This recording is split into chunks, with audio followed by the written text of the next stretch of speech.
வணக்கம். வள்ளுவரோடு ஒரு திரைப்பயணம் வாய்ப்பளித்த ஐயா பாலகிருஷ்ணன் அவர்களுக்கு நன்றி. ஸோ பேசிக்கலி நான் திருப்பூர்ல இருந்து வந்திருக்கேன். படித்தது எல்லாமே கோயம்புத்தூர் தான். So thank you. அனைவருக்கும் வணக்கம். இந்த படத்தில்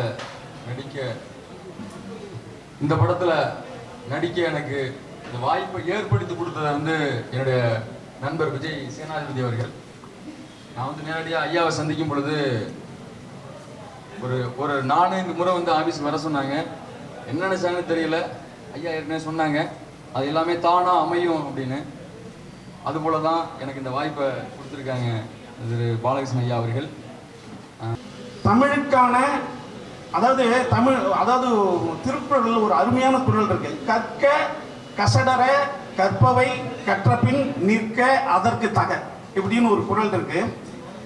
இந்த குறள் பார்த்தீங்கன்னா கற்க கசடர ஒருத்தவன் படிக்கணும், தப்பில்லாம படிச்சுட்டா கற்க கசடர கற்றவை அதை ஃபாலோ பண்ணி நீங்க நடந்துட்டீங்கன்னா உங்களுக்கு துணையே தேவையில்லைன்றதுதான் இந்த குறள். ஒருத்தவன் கரெக்டாக படிச்சுட்டான்னா அவனுக்கு துணை தேவையில்லை. அதனாலே இந்த குறளில் பார்த்தீங்கன்னா எந்த எழுத்துக்கும் துணைக்காலே இருக்காது. கற்க கசடர கற்றவை கற்றபின் நிற்க அதற்கு தகன்ற குறளை பார்த்தீங்கன்னா துணைக்கால் இல்லாமல் குறியில் மட்டுமே எழுதியிருப்பார் திருவள்ளுவர். அப்போ பாருங்க, படித்தால் நீங்கள் மாபெரும் மனிதனாக சிறந்தவனாக இந்த உலகத்தை ஆள்றவனாக ஆக முடியுன்றதுக்காகத்தான் இந்த குறளை அவர் எழுதியிருக்காருன்னா அதை காமராஜர் ஐயா தான் படிச்சிருங்கடா உங்களுக்கு எந்த துணையும் தேவையில்லைன்ற நமக்கு சொல்லிக் கொடுத்தவர். அவருக்கு முதல் படம் எடுத்தார், அடுத்தது திருவள்ளுவருக்கு 2வது படம் எடுக்கிறார். அப்படி சில மனிதர்களுக்கு தான் செயல்கள் சிறப்பாகவே அமைஞ்சிட்டு இருக்கும். அப்படி ஒரு சகோதரர் கூட நான் பழகிறதுல பெருமைப்படுறேன். இந்த படத்தில் நான் நக்கீரன் கேரக்டர் பண்ணுறேன். நக்கீரன் உங்களுக்கு தெரியும், நக்கீரனுடைய திருமுருகாற்று படை எழுதின தமிழ்ச்சங்க கடைச்சங்கத்தினுடைய தலைமை புலவர். அதெல்லாம் உங்களுக்கு தெரியும்.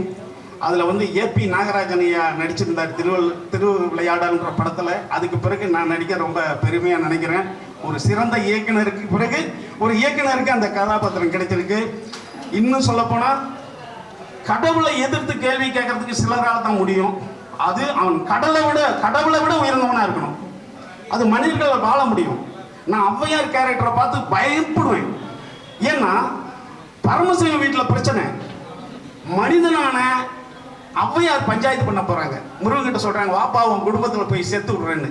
பாருங்களேன், ஒரு கேரக்டர் கடவுள் குடும்பத்தில் பிரச்சனை, ஒரு மனிதன் ஆன ஔவையார் போய் வாடா முருகா நான் உன்னை சேர்த்து விடுறேன் அப்படின்னு சொல்லிட்டு அந்த அம்மா சொல்லுது, உன் குறையை கண்டிக்க என்னிடம் இருக்கின்ற தமிழுக்கு உரிமை உண்டு. அந்த அம்மா கடவுளை கேள்வி கேட்க தமிழுக்கு உரிமை இருக்கு. அப்படி ஒரு மாபெரும் ஒரு மொழிக்கு சொந்தக்காரர்கள் நம்ம ஐயா விஸ்வநாத ஐயா பிரமாதமாக பேசிட்டாங்க. இந்த திருக்குறள் பற்றியும் உலகத்திலேயே மதங்களுடைய புத்தகம் தான் அதிக பிரிண்ட் ஆயிருக்கு.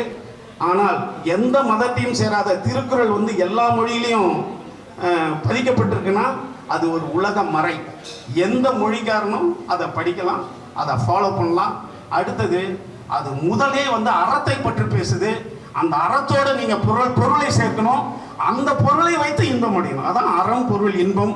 ஏனென்றால் தமிழர்கள் அறத்தோடு வாழ்வர்கள். இந்த படத்தில் நான் பணிபுரியறதுல ரொம்ப பெருமைப்படுறேன். உங்களுடைய அனைவருடைய இதனுடைய சப்போர்ட் வேணும். ஏன்னா ஒரு கமர்ஷியல் படத்தினுடைய எப்படி வேணாலும் கொண்டு போகலாம், ஆனால் இந்த மாதிரி படங்களுக்கு உங்களை மாதிரியான மீடியா ஒத்துழைப்பு இருந்தால் தான் இது மாபெரும் வெற்றி அடையும். நன்றி, வணக்கம்.